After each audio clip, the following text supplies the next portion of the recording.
Whitlock, time to blow up the big three in OKC? Yeah, it's time for Billy Donovan to go back to college basketball. It's time for Carmelo Anthony to go to the bench.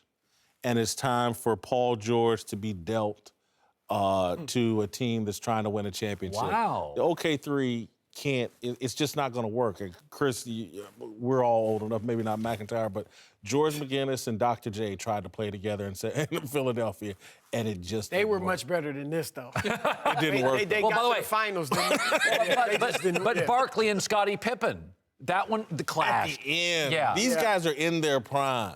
Yeah, I'm with you. Look, Billy Donovan, he doesn't have, I don't believe, the strong enough personality to put Melo on the bench. Melo does need to go to the bench in his 15th year, but is Billy Donovan strong enough to go ahead and do that? Or is he strong enough to say to them, look, the way we've been doing it is not working. Everybody going ISO playing one-on-one. This is how we need to play. Let's get it done. I don't think he's going to do that. So to your point, maybe you need to get him out of there. Paul George, I would give it till the first week of January. Call me crazy. I would still give it a few more weeks. 3 weeks. And then if it doesn't show improvement, I would move Paul George. I think Cleveland would definitely be right there at the top of the list trying to get him, and I love that move for the Cavs. I'm on board. I think you got to wait a little bit before you blow it up. But, Chris, let me push back on you, okay? So you know that the NBA is a star-driven league. Yeah. You remember when Mike D'Antoni went with Carmelo and they had to dust up in New York over Jeremy Lin? What happened to D'Antoni? They fired him, okay? David Blatt tried to do some coaching of LeBron. They got rid of him, okay? Billy Donovan is not going to get in the way of Russell Westbrook in OKC. The GM, Presti's going to go to Russell. Coach? Then you just want to keep being mediocre? I think you need to talk to Russell Westbrook. I keep coming back to him. He's the star. He's the highest paid player. He's got the ball in his hands. He's got to say, listen, guys, we want to build something. Paul George, Melo, you got to listen to me. I'm the leader here. Follow my lead. And I don't see that from Westbrook. Again, Do you think Westbrook could get Melo to agree to go to the bench? this is a guy who feuded with his old point guard, Reggie Jackson. Serge Ibaka didn't want to play with him. As you said, hold on. You jumping Kanter on leaves. Westbrook for feuding with Reggie Jackson? Yeah, and Serge Ibaka. And then listen, Are you said it on your serious? show. Enes Kanter leaves. He thrives. Victor Oladipo Thrives. leaves. He's averaging like 25 a game. No, I mean, we At have- some point, you got to admit, I see Chris, you were listening to the herd Westbrook this is morning. Well, no, difficult I mean, to play with. Listen, there is some data. The NBA players of the week this week were two former Westbrook teammates. There you go. Oladipo last year, we said he can't play. We're like, he was just the NBA Eastern Conference Player of the Week. Why aren't they former Billy Donovan players? Thank you. Oh, by the way, Harden wasn't Billy Donovan, leading in the MVP. He was young then, though. Okay, That was not let me do James the Harden team that used to play with Westbrook: KD, Harden, Oladipo, Sabonis, Enes Kanter. Their numbers are all up. Listen, And by the way, Paul George's numbers are down with Westbrook. Look, I think there's some truth in what you're saying, but don't ignore the elephant in the room, and it's Carmelo's ego. He's in his 15th season. We've seen Dwayne Wade raise his hand and say, I'm going to do what's best for the team and go to the bench, and look what it's done for the Cleveland Cavaliers. You would think Melo would have that kind of self-awareness and confidence to make it easier on the coach, make it easier on everybody, but he doesn't. They got the wrong coach. They got the wrong mix. It's just not working. And look, I'm not, there's some truth to what you're saying about Westbrook and others. He is hard to play with. Some people, by the way, we've all worked with somebody. They're talented. And they don't play well with others. That's a real thing in every business. I'm with you. Like Whitlock said, there's no doubt you're saying there's some truth to what you're saying. But instead of jumping on Westbrook, Paul George is shooting a career high from three-point, 41%. He's shooting 42% overall. This is the third year in his career that he shot 42%. So this isn't like totally unusual for Paul George.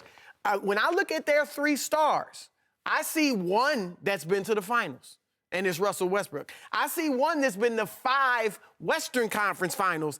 That's 2 more than the other 2 guys, George and Melo, combined. So why are we jumping on Westbrook? Why aren't we looking at those 2 and Billy Donovan, the guys who haven't gone as far as he has, even though he hadn't won a title? Let me add to your point. Kevin Pritchard, general manager, president of the Pacers, he liked a tweet today mocking everybody that was on him about giving away Paul George. And again, he's mocking, the theft of Paul George. And again, I'm a Pacer fan. And Paul George is almost a superstar, but it's almost. He's not a real superstar, and you wonder if he's really a guy. He's seen as one thing, but his production and who he really is something completely different. Well, he went to the Eastern Conference Finals twice against LeBron. I mean, again, he got knocked down by LeBron. When Westbrook did it 5 times, you give him but he no had credit. Durant. He had Kevin Durant on his team. I mean, LeBron hadn't gotten to the finals without great teammates. Paul I mean, George you had need Roy Hibbert, teammates. man. Kevin Yeah, Durant's Roy like, I'm Hibbert. out of here. You need teammates. Why don't we just admit I got it right on Westbrook and go to the next segment? All right, Cowherd, will LeVar regret this? Yeah. I mean, from UCLA to UC cold weather for 11 months. This is a B League rural Lithuania. $500 a month is what I understand. Wow. It's just, no reasonable person looks at this. UCLA is one of the most esteemed universities in this country. It has 100,000 people annually apply. That's more than Harvard and Yale. And you pulled your kids, one of them out of it, and another one could have gone there. So now they'll never play college basketball. And I know we frame college basketball as it's bad, the NCAA is terrible. Better than Lithuania. It's better than this Lithuanian league. Yeah, real Lithuanians can ball. I don't think you can look at this. I mean, I guess Chris knows scouts and GMs, but I go back to this. I just don't think beyond Lonzo, the other kids, and I've seen the video, are as talented. They don't look like NBA talent to me. Well, I think the youngest son is, but his development process has been thrown into total chaos because they're sending him to go play with adults, and I don't think he's ready for that, even at this lower level, because they're not even playing, from what I understand, in the main league over there. They're in some sort of developmental league, and the middle son will never be ready for that, perhaps, and the youngest son's just too young for that. But, you're sending your children to a foreign country to live in a village and make $500-600 a month. LeVar Ball has egg all over his face. This is where, the rubber meets the road, and where it just becomes crystal clear he's been making it up as he goes. The only way this could work is if LaMelo went up, because the other one's not an NBA player, period, Jello. If LaMelo went over there, got beat up in practice, guys are physical over there, he's not good enough to play in Europe, period. He's an NBA prospect that is as a junior in high school. If he improves, he could have NBA-level talent. But right now, he is not good enough to play over there. And that would be good for him if he went over there and LeVar let him be coached, let him be outplayed in practice, let him sit on the bench, maybe get humbled, learn how to run an offense in Europe where they play great basketball. If LeVar would just step back, be quiet, let his son be coached, it could work. All of us know that is highly unlikely that ever happens, and you went to a team that's gonna let him chuck it up. From all the reports, they're gonna let him chuck it up. They're not going to demand defense. They don't even practice. The real teams in Europe, some of them practice twice a day during the season. Most do. Yeah. So the only chance it had of working was to put him in a good program. They haven't done that. They seem to be putting big baller brand ahead of these kids' basketball careers. Colin, you said this was like a B league in Lithuania. Did you mean B for beer? Because that's what this feels like, a beer league basketball. I'm not kidding. But I will say this, in the short term, is it possible that it's a win for LeVar and the big baller brand? Here's how. Hey, guys, we got cameras there in Lithuania. We are going to stream it on Facebook.